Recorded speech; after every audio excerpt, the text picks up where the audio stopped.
Kalian pasti sering mendengar istilah yang namanya tegar. Nah, kalau kalian mendengar kata tegar, kira-kira apa yang muncul di pikiran kalian? Apakah itu kuat, atau tidak berubah, atau tegar seorang penyanyi? Nah, dalam pembelajaran fisika, ada juga yang disebut dengan benda tegar. Kira-kira apa yang dimaksud dengan benda tegar ya?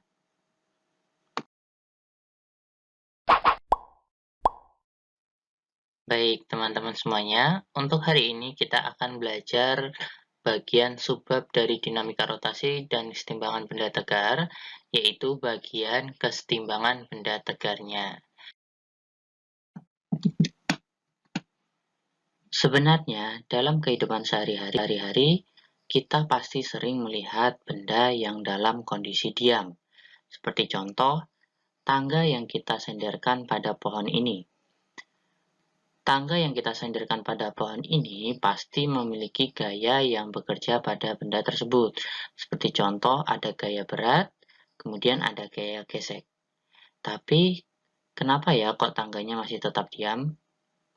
Nah, teman-teman masih ingat nggak tentang suatu materi yang berbicara tentang banyak gaya yang bekerja pada benda, namun bendanya tetap diam? Ya, betul banget. Yaitu materi tentang hukum 1 Newton. Nah, pada materi hukum 1 Newton itu banyak gaya yang bekerja pada benda, namun bendanya tetap diam atau mempertahankan kedudukan. Hal ini dikarenakan resultan dari gaya-gaya tersebut itu bernilai 0, sehingga menyebabkan bendanya dalam posisi diam atau tidak berubah kedudukannya. Nah, hukum 1 Newton ini erat kaitannya dengan kondisi kesetimbangan benda tegar. Secara umum, benda tegar diartikan sebagai benda yang merupakan suatu benda yang tidak mengalami perubahan bentuk dan posisi akibat adanya gaya atau momen gaya yang bekerja pada benda tersebut.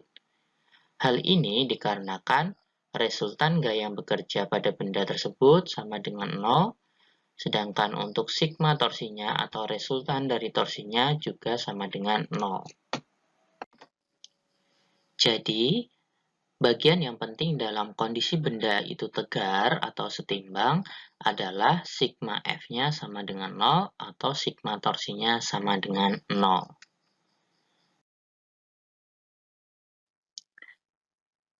Untuk mengetahui apakah kita sudah paham tentang konsep kesetimbangan benda tegar, mari kita coba untuk mengerjakan beberapa soal.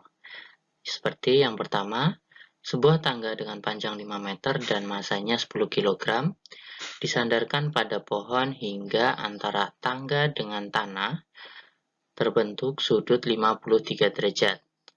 Nah, tentukan besar koefisien gesek antara tanah dengan ujung tangga bagian bawah agar tangga tetap dalam keadaan setimbang. Ilustrasinya seperti gambar yang ada di samping kanan.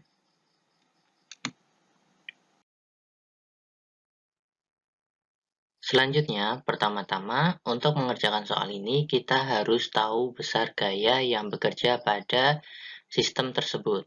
Yang pertama, ada gaya berat dari tangganya, kemudian ada gaya normal antara ujung tangga yang atas dengan pohon, selanjutnya ada gaya normal antara ujung tangga bawah dengan tanah, dan yang terakhir ada gaya gesek antara tangga dengan tanah.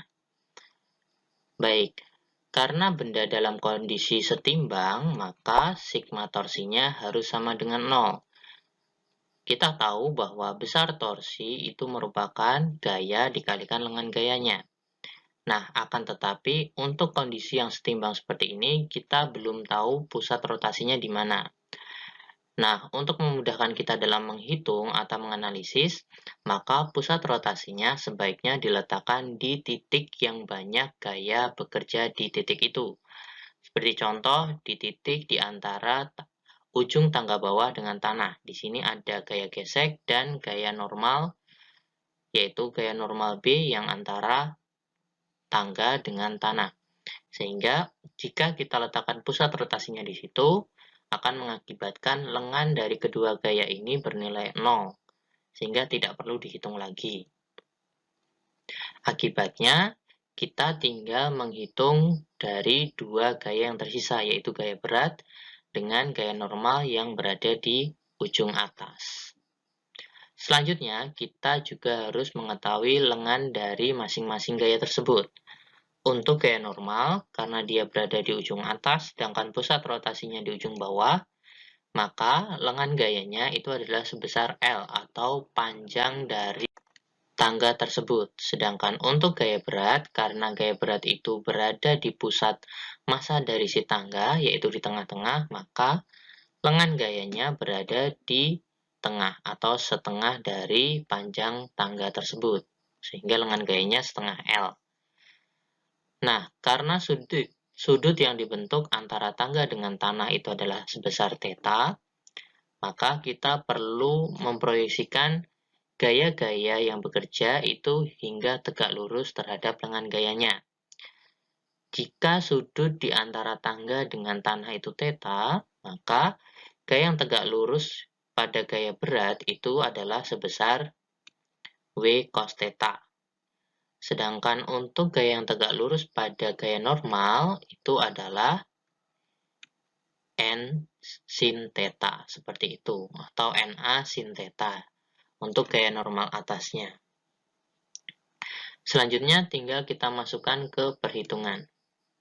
Nah, untuk W cos theta itu kan lengannya adalah setengah L, sehingga W cos theta kali setengah L. Nilainya positif karena dia berlawanan arah jarum jam. Sedangkan untuk NA sin theta, itu lengan gayanya adalah L, dia bernilai negatif karena berputar searah jarum jam. Kemudian kita sederhanakan seperti ini. Untuk yang W cos theta, kita pindah ke ruas sebelah kanan. Kemudian untuk tanda negatifnya kita hilangkan karena sama-sama negatif. Selanjutnya kita sederhanakan menjadi NA sama dengan W cos theta kali setengah L dibagi sin theta kali L. Sehingga NA atau gaya normal yang bagian atas diperoleh W cos theta dibagi 2 sin theta. Kemudian, karena berat atau W itu adalah massa kali gravitasi, tinggal kita masukkan angkanya dan sudutnya.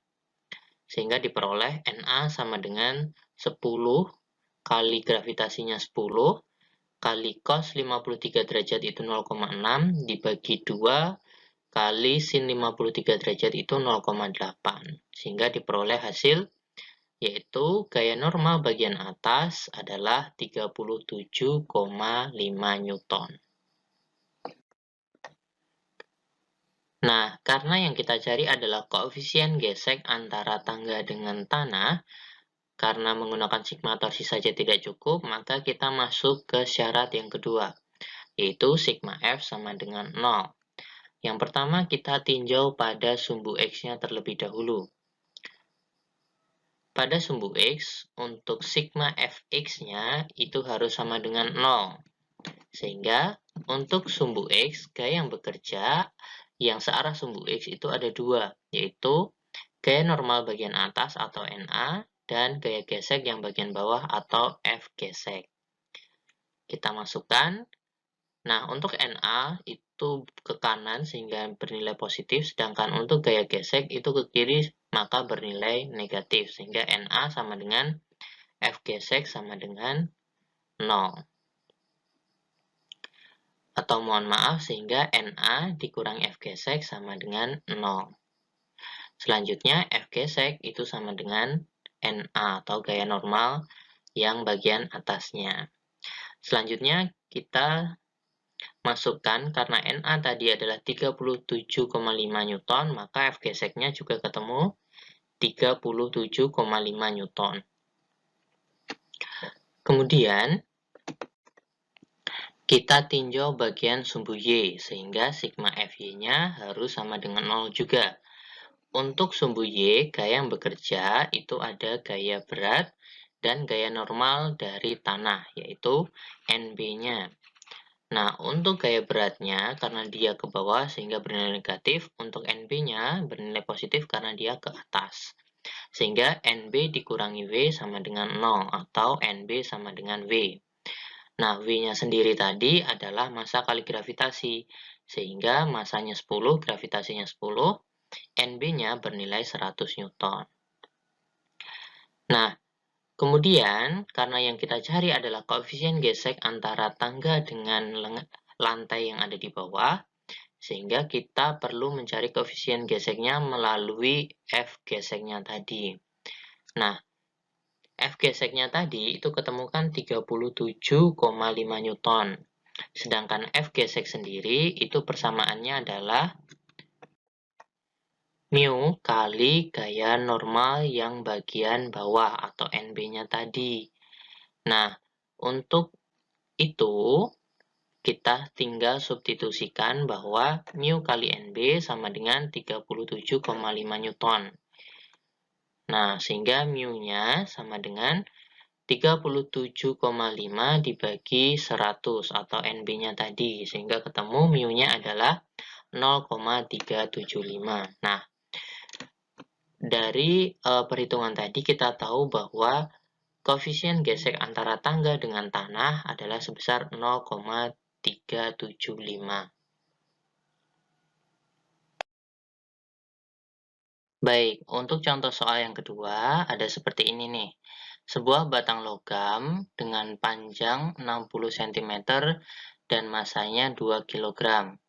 Pada ujung batang logam terhubung ke dinding sebagai poros atau pusat rotasinya, dan ujung lainnya diberi tali untuk menahan agar batang logam tidak berputar ke bawah. Pada jarak 20 cm dari ujung yang diberi tali, terdapat sebuah beban bermassa 300 gram. Nah, pertanyaannya adalah, tentukan besar tegangan tali jika besar sudut antara tali dengan batang logam adalah 37 derajat.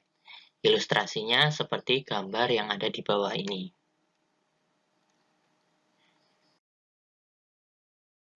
Seperti biasa, untuk mengerjakan soal yang melibatkan gaya seperti ini, maka kita harus mengetahui garis-garis gaya yang bekerja pada sistem tersebut.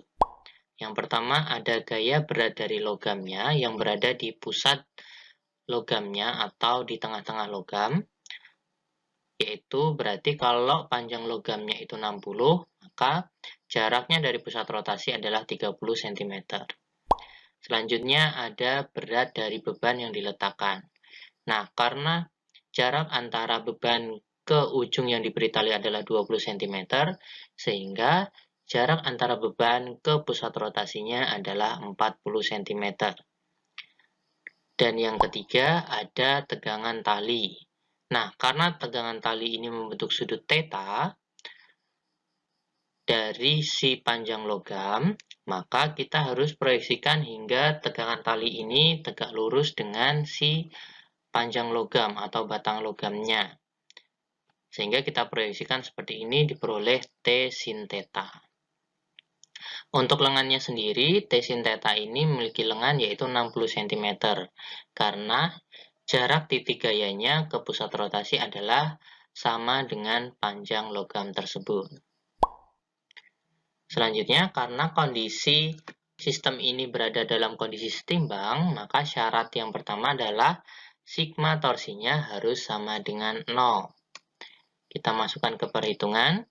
Untuk berat logam dikalikan lengannya itu bernilai negatif karena dia searah dengan jarum jam. Kemudian untuk berat beban dikalikan lengannya juga bernilai negatif karena searah jarum jam juga.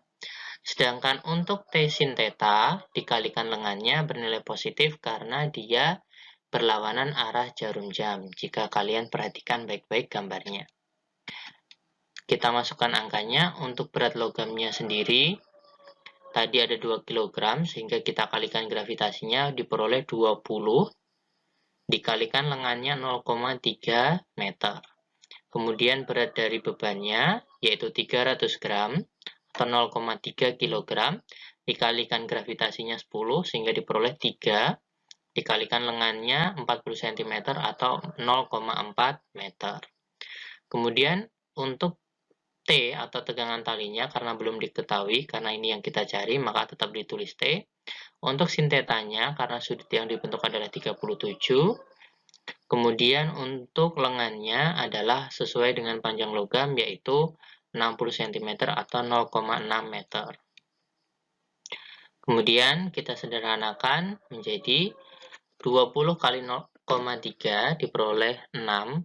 Kemudian menjadi negatif 6 karena dia bernilai negatif.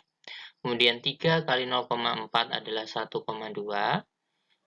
Kemudian untuk sin 37 kali 0,6 adalah 0,36 karena sin 37 adalah 0,6. Sehingga diperoleh negatif 6 kurangi 1,2 ditambah 0,36T. 0,36T sama dengan 0. Kemudian negatif 7,2 ditambah 0,36T sama dengan 0, sehingga 0,36T sama dengan 7,2 dan T sama dengan 7,2 dibagi 0,36, diperolehlah tegangan talinya adalah 20 Newton.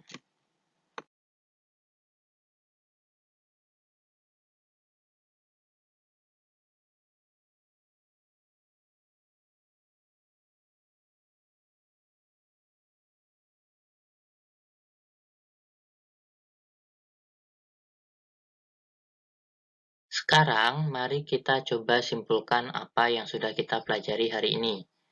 Yang pertama, ada kesetimbangan benda tegar. Suatu benda dikatakan setimbang itu apabila memenuhi beberapa syarat. Yang pertama, resultan dari gaya yang bekerja pada benda itu harus sama dengan 0. Dan yang kedua adalah resultan dari torsi atau momen gaya yang bekerja itu juga harus sama dengan 0.